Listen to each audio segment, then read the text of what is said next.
دوستان عزیز و همراهان همیشگی، خیلی خوش آمدید به یک قسمت دیگر از نقد و بررسی ها. خوشحالم که مثل همیشه کنار ما هستید و با حمایت هاتون بهمون انرژی میدید تا این مسیر رو ادامه بدیم. قبلش حتما کانال دوم ما را سابسکرایب کنید. اسم کانال دوم رو براتون سنجاق کردم تا اگر روزی نتوانستیم در این کانال ادامه دهیم، در کانال دوم فعالیت ما را شروع کنیم. در ادامه ویدیو میخواهیم درباره اتفاقات جدیدی صحبت کنیم که این روزها شاهد اون هستیم. انسان هم مدتی تلاش میکنه با انجام کارها به ظاهر نیک دل مردم و حتی اقوام خودش رو دوباره به دست بیاره. از وقتی مرگ بانو نجمه اتفاق افتاد، انگار یک سایه سنگین روی زندگی احسان افتاده. سایه‌ای که اسمش عذاب وجدانه. او می‌داند که نگاه مردم نسبت به او تغییر کرده و برای همین این روزها بیشتر از همیشه دنبال کارهایی می‌رود که ظاهرش خیرخواهانه باشد.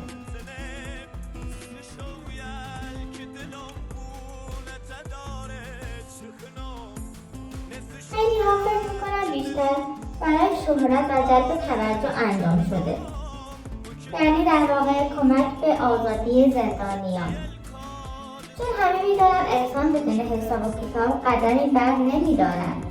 اما هر چقدر هم تلاش کند یک حقیقت را نمیتواند پاک کند.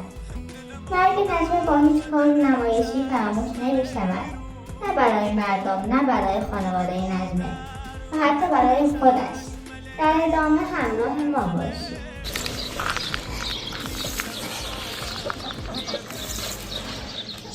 انت قضا بخيالهم من اصلا یعنی هیچ برای سوپش ها راست می‌بینن چه سمنه ما دي عندي دو وسيلات زيت او بي جو اللي خليه بزوج بيها قدي له وليش ازيد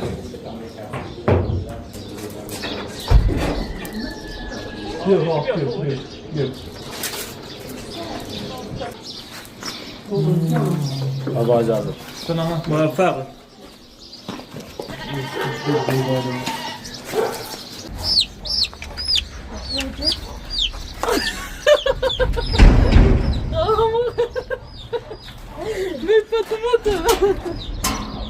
نه دوشونی قابل دوانی بوی منش تا اصلا اون داشت نورانتی خداش قاعد بجي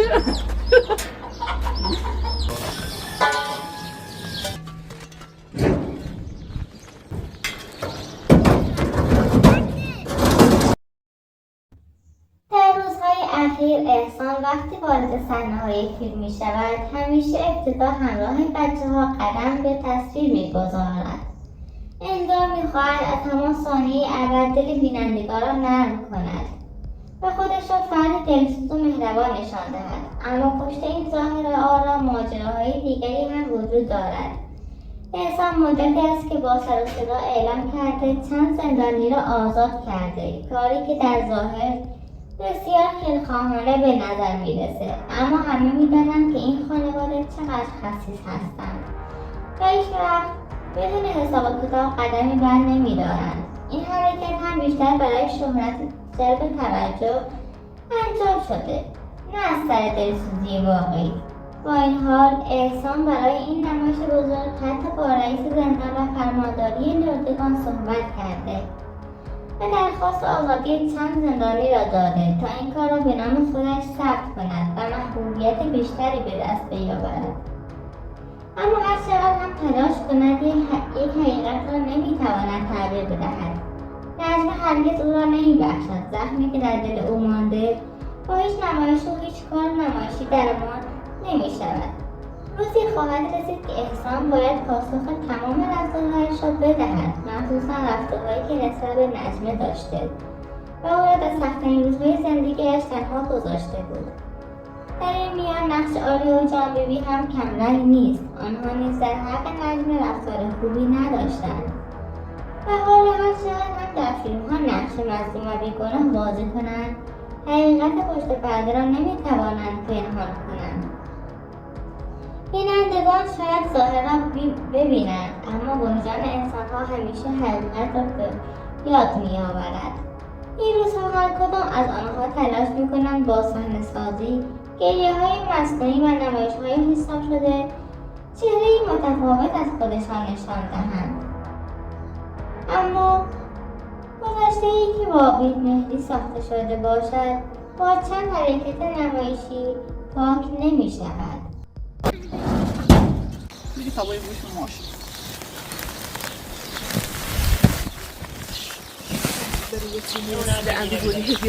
خود دو نفر آره من اصلا اساس برد نکن اون صد زرد کرده که مکافات اون سر آنها زنج اساس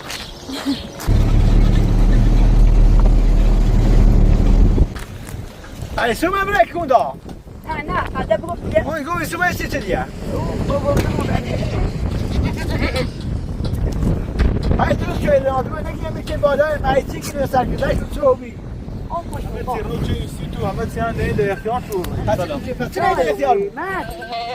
لا خوبی دا نگی دوی فوق یه مورد نیستشون با قامات گوش با بهتر با سلمان با بیا به آره نما فاطمه آره اشتباه وقتی بیوری نه واسه سوپرات که سه موی که وای وای چی بیوم اصلا ایه کاری بچه اما چه سنونی خیلی نودی همین دیگه دیگه بعد نگینه وای دیگه اول بار بزنین اوسو داشت حساب اوسو میشه بیا بیا یه سیمان نوری زیر سیمان کردی ببین تا سیمان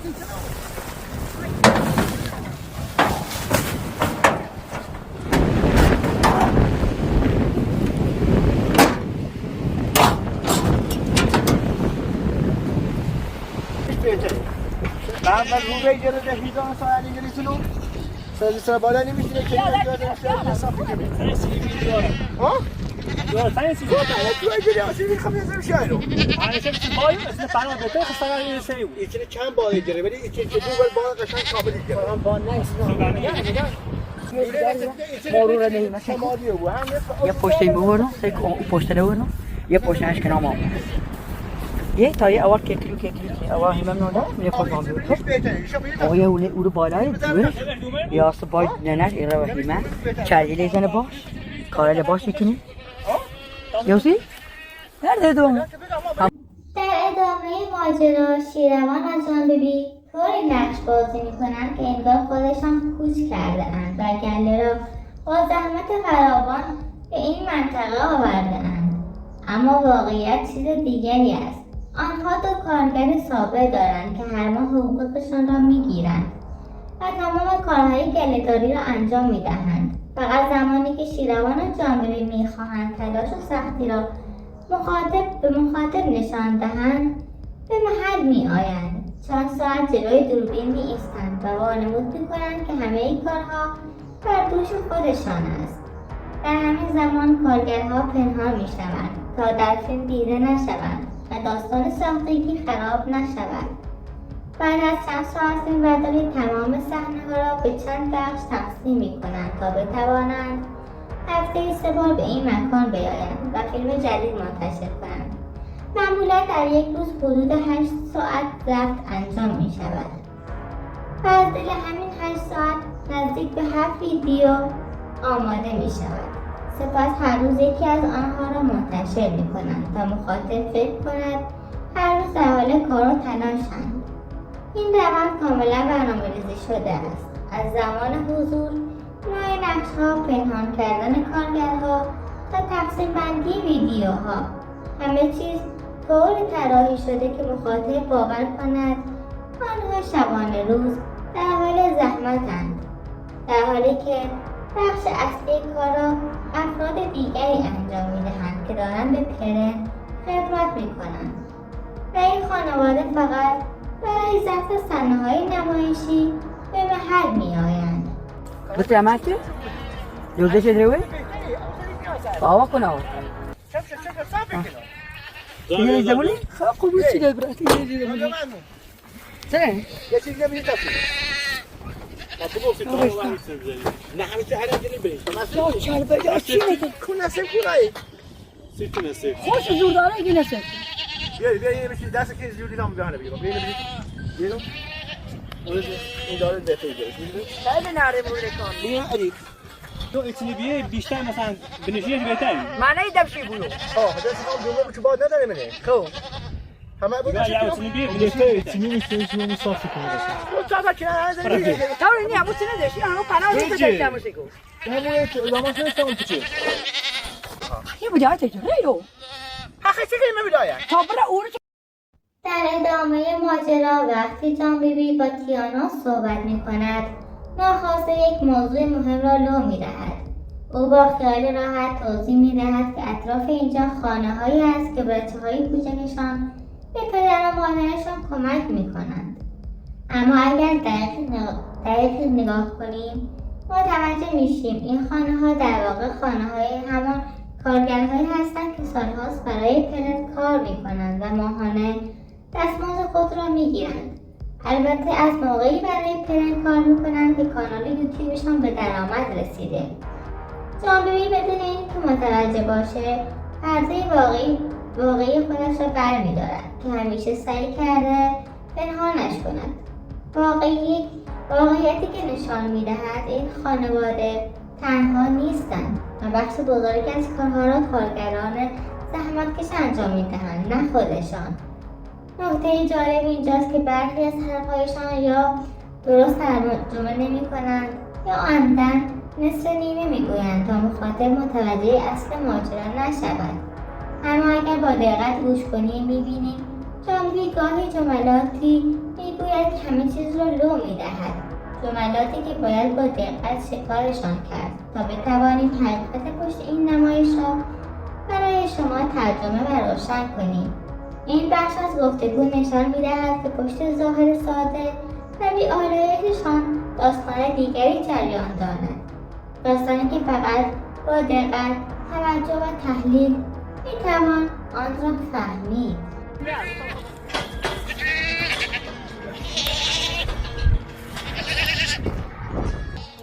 وستی نخ بوری شوش بس نوینه آزادی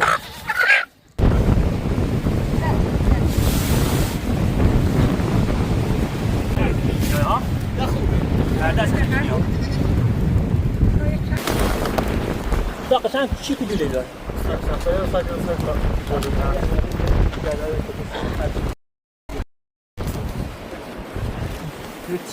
دورش بس رو بود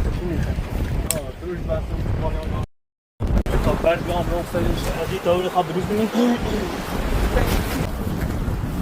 اینه برو؟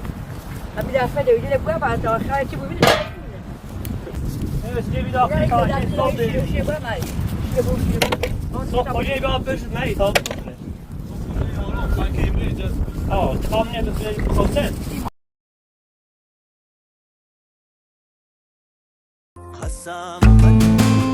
به بخش پایانی ویدیو رسید. جایی که جان بیبی و شیروان تمام تلاششان را میکنند تا خودشان را در شرایط سخت و پرزحمت نشان دهند. شرایطی که فقط برای یک چیز طراحی شده، جلب بازدید بیشتر. اما حقیقت پشت پرده چیز دیگری است. این خانواده آنقدر پولدار هستند که کوچکترین نیازی به زحمت واقعی ندارند.